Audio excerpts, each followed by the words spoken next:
Patawarin mo po, anak. Nakabawi ka na kay Alec. Kaya naman, panahon na para mabuhay ka para sa sarili mo. Naalala mo pa yung usap. Todo ang pagmamakaawa ni Vanji sa chief ng presinto kung saan siya nakakulong na pinaliwanag pa niyang kailangan siya ng anak niya na kahit masilip lang niya si Renz na paulit-ulit siyang nagmamakaawa sa mga pulis. Naalala pa niya noong bata si Renz na inaasikaso niya si Mario noong baldado pa siya kung saan giniit ng binata na paglaki niya ay magiging doktor siya na gagamutin niya lahat ng sakit ng tatay niya.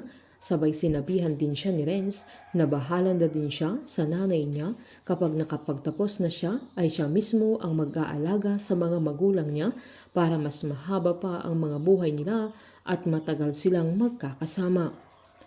Nagawa pang lumuhod ni Vanji at hiniling na payagan na siyang makita ang anak niya na kahit sandali lang na inamin niyang madami siyang nagawang pagkakamali sa anak niya na gusto niyang bumawi na bago pa mahuli ang lahat ay gusto niyang makahingi ng tawad sa binata.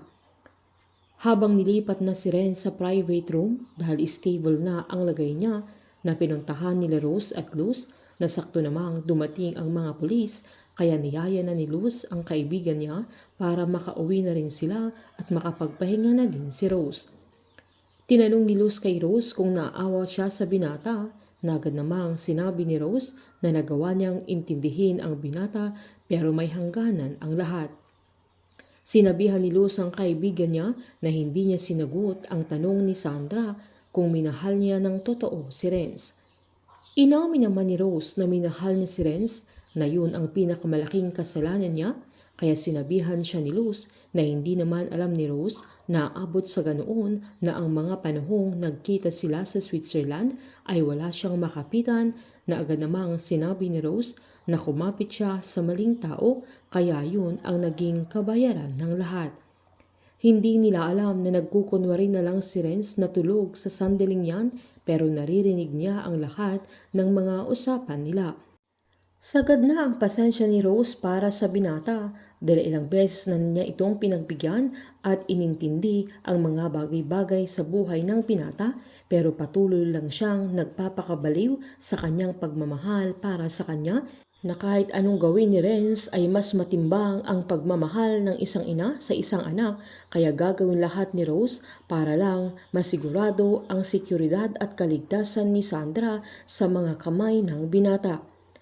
Dahil hindi na makuha ni Renz si Rose at hindi na siya magawang mahalin pa, ay magagawa niya itong kinapin na magkakontsaba sila ni Christina. Bibihagin niya si Rose na kahit lumalala na ang sakit niya na magdudusa si Rose sa piling ni Renz dahil gagawin lahat ng pamamaraan ng binata upang hindi na makasama at mahanap pa nila Matt at Sandra si Rose.